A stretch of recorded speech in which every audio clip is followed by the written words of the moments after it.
Welcome to Brentwood Baptist Church. We're glad you've joined us today. I'm Heather Warren, your host for this week's Countdown to Worship. Today's that day of the year that we honor all of the dads. So here's a special tribute that shows how our dads have inspired us to honor God.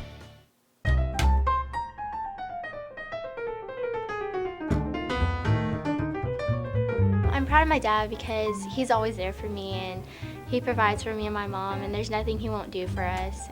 My dad was caring, he loved the Lord, and he set a Christian example. Even though he was a military chaplain and away from home for many years at a time, he still put family first in everything. He's pretty much the only one that lets us go out in the yard with him because Mom usually can't go out there because she has allergies. Sometimes he's sarcastic, a lot. It's just awesome. Like my mom, she calls him Disney Dad. He was the one who taught me about church, about God, and about the way a man should live. I'm proud of my dad because he's really fun and caring, and he's a chiropractor. He sometimes likes to play roughhouse with me. He does a lot. He's at home and, he cooks. And, we go to movies and stuff. He'll always give more than he has for people.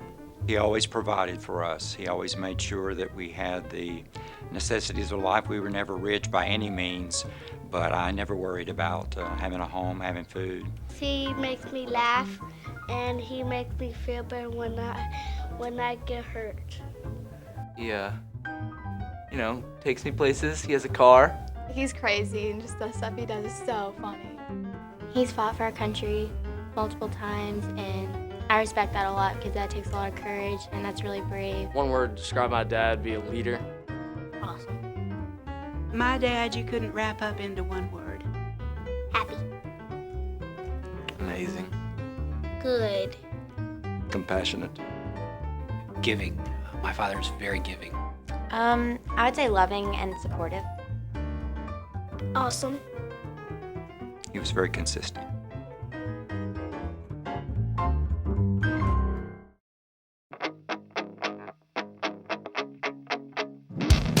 Summer camp is always just an exciting time for our students and our staff. We get to get away from just the noise of life and just do intentional community. And when we do that, it's amazing to see how God just moves in our student ministry and in the lives of our students. It's always a catalyst for great things, whether that means just missions or a lot of our students for the first time meet God. And so that is just always exciting, and we're just praying for what God's going to do this summer. Heart along with that, to live not for myself, but yet for God. Somebody said, do you know what you are getting yourself into? Please pray for all of our camps that are going on this week. Pray not only that they will grow closer to each other, but they'll grow closer to God. If you are a guest today, thank you for being a part of our service. We're glad you're here, and we'd like to have a record of your visit. In your bulletin, you'll find a welcome tab. Take a moment, fill it out, and drop that in the offering plate later in the service. Members can also use this to update their information. Over and over again, we mess up. Sin is an everyday part of our lives. It's not something we can completely rid ourselves of because it's built into our very nature. Instead, we strive daily to be more like Jesus just to avoid the mess-ups. Today, Pastor Mike will continue through the prayer book series with a message called A Prayer of Forgiveness from Psalm 51.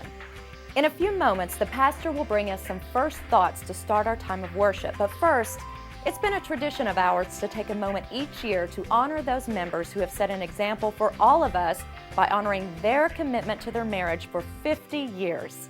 Thanks for joining us today. The year was 1959. The LA Dodgers had won the World Series. Alaska and Hawaii became our 49th and 50th state. You could buy a gallon of gas for 31 cents and mail a letter for less than a nickel. And these young kids were just getting married.